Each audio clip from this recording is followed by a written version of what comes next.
Good morning and welcome to the new edition of Dr. Lamba's Awakening Call. Indo-Nepal border has been in news. And if you look at it, it seems to be a tempest in a teacup. I'm reminded of Charles Dickens' novel A Tale of Two Cities, set against the background of French Revolution. So Tale of Two Cities became a bestseller at the time. And when I read that novel and then I think of Indo-Nepal border, I prefer to call it not a border dispute, not a dispute that divides two people, but I'll prefer to call it a tale of two rivers. Actually, there are two streams, and one of them, Kalapani, has been in news in media, Nepal, India, a long time. Much is being said about this river, which is the main source or the main cause of the, if you call it dispute, but I will call it a disagreement. The fact that is often forgotten by the bureaucrats and the politicians, both in Nepal and in India, is that the Indo Nepal border is unlike any other living border in the world. It's a living border, it's a dynamic border, it's not static. It changes every time the river freezes in winter and starts flowing in summer.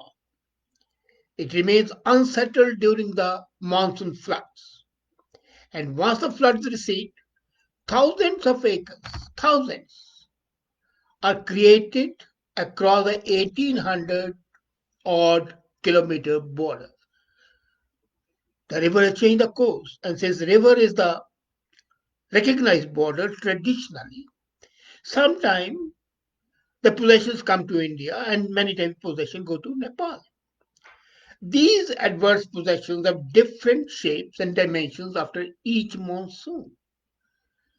And then amazingly, you'll be amazed that there are more than 60,000 rivers and streams. I'll call them rivulets that flow from Nepal to India. 60,000. And dynamics of the border change with each flood every year. So if 60,000 change a flood, you cannot keep on demarcating it. You place the border pillars over there, they'll be washed away with the floods. They don't survive the weather. And the people living across the border don't care about the border demarcation. They don't need to. It's the rivers and the village people who live on the border who decide what is the border. It's not the government in Nepal or government in Delhi which decide the border. It's the people who decide the border. And the source of the dispute is also its solution. That's amazing. And the politicians and the bureaucrats tend to forget it.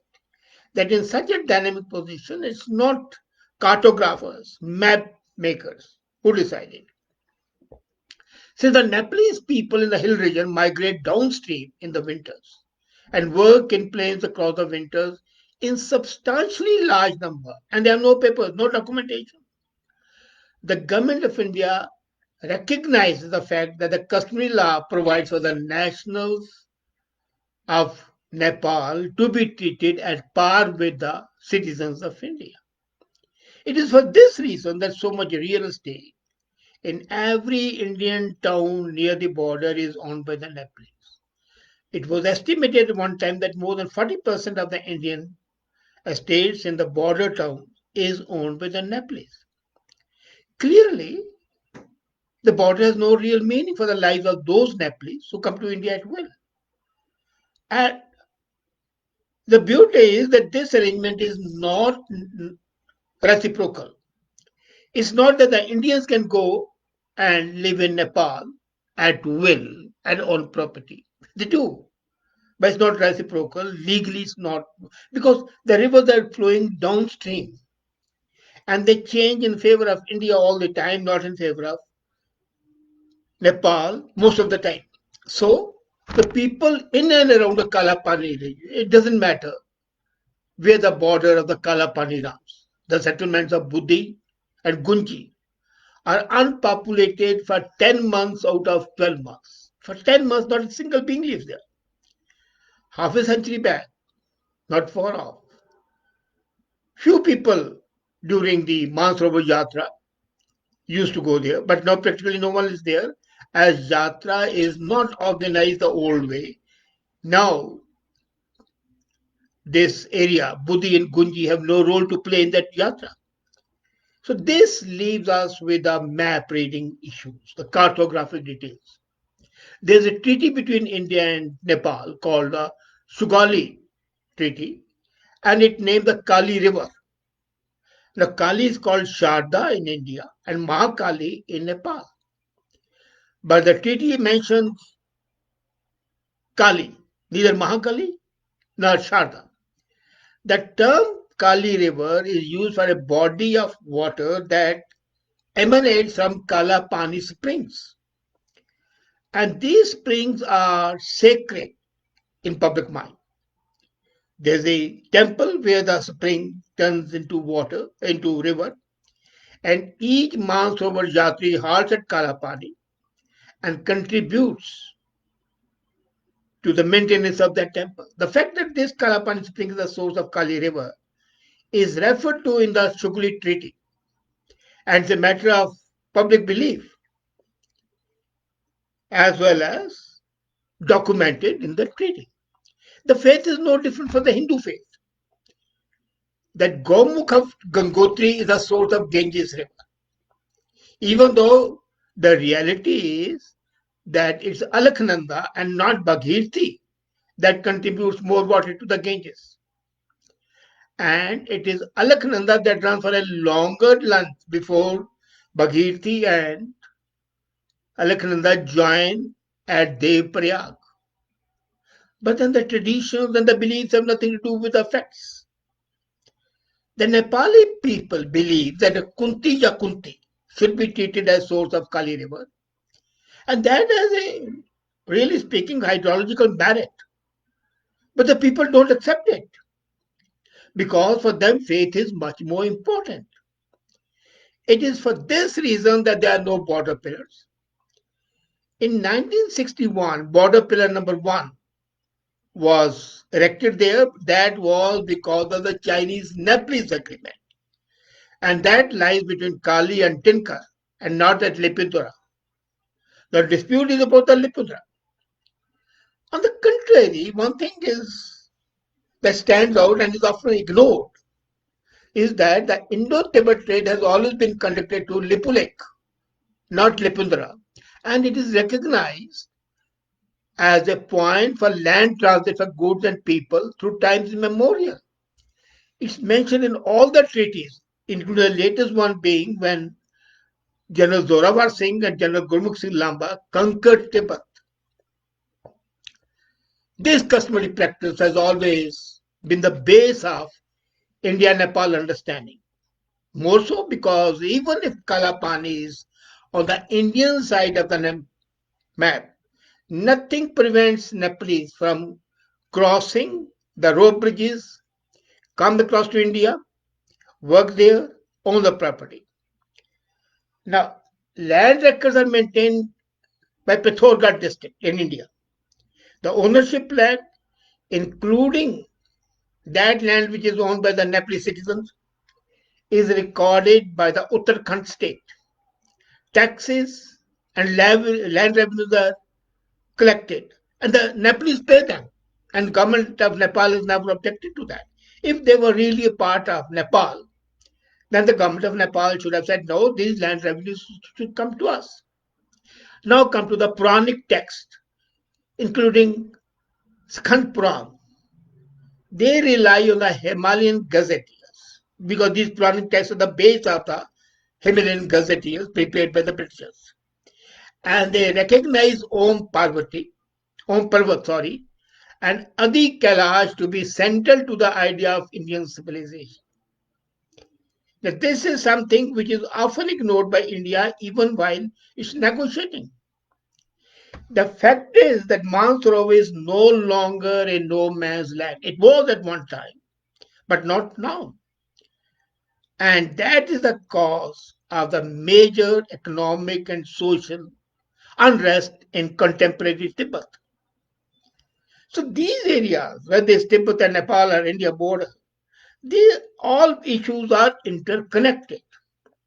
And it was Chinese takeover of Tibet and its expansionary design towards Nepal and prompting of the Nepalese government have prompted this dispute. Now, here I like to point out one thing that I find on the social media that many people are saying that King Tribhuvan offered to join India. Nothing can be more false. Nothing can be more untrue. In 1950, Ranas, the oligarchy that was controlling the kingdom of Nepal, and king was only a nominal head. So King Tribhuvan got disgusted and flew to India because, and what they did was Rana, they placed his grandson on the throne, neither the son nor himself, but the grandson who was a 4-year-old child. Later on, he became the king, of course, after the death of Tribhuvan and his son, Bir Bikram Shah.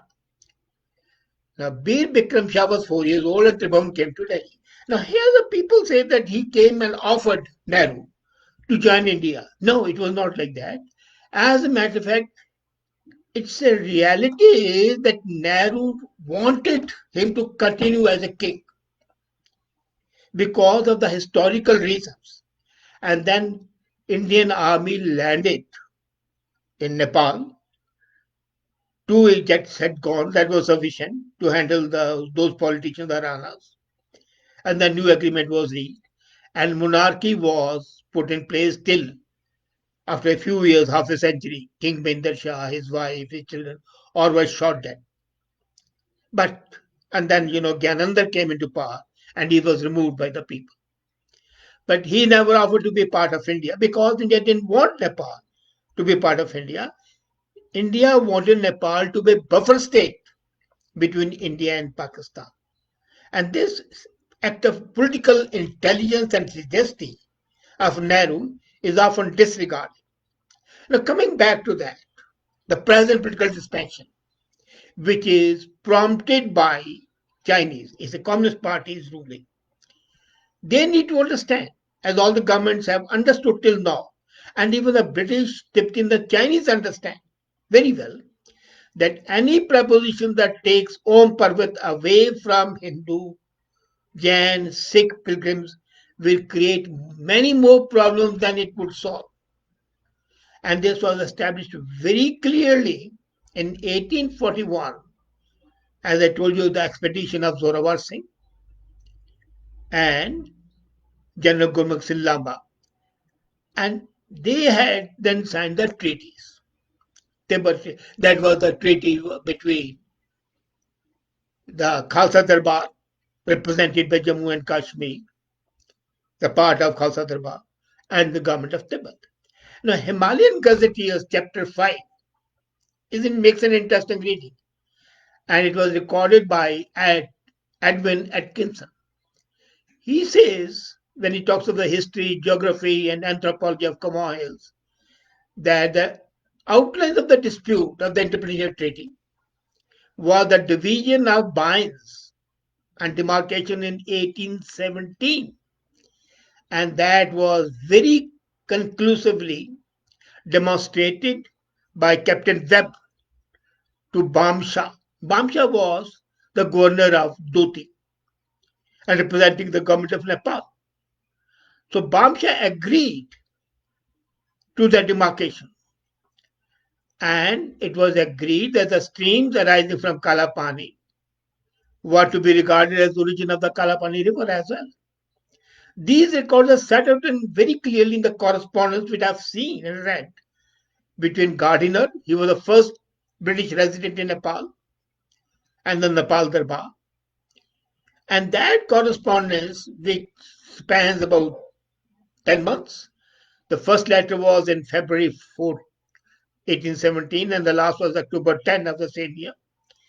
These records show the acceptance both by the Nepal and by the British government. And India government as successor government to the British government automatically goes by that.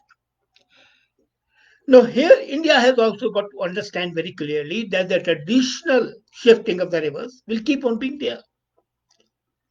And it's best to go by the geographical fact that as River Kali shifts, the border shifts to India.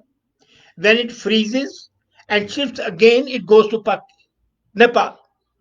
If that concept, which was agreed in 1817, is accepted today, then there will be no dispute.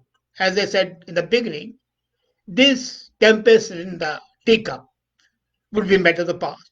And these two countries would be able to make a monolith whole against the Chinese.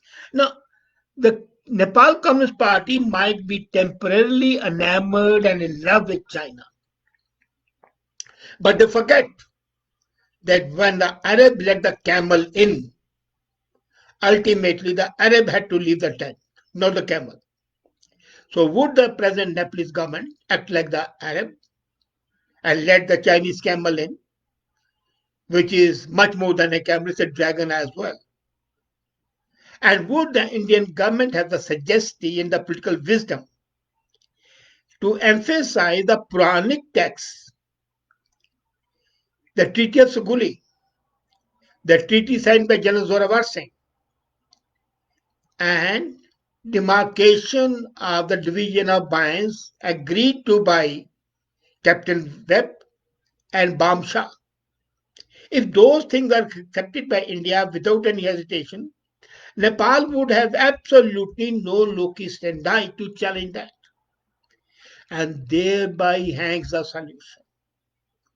The tale of these two rivers, Sharda and Mahakali, is ultimately the tale of friendship, amity, or enmity between India and Nepal. Let's see how the politicians act. Thank you.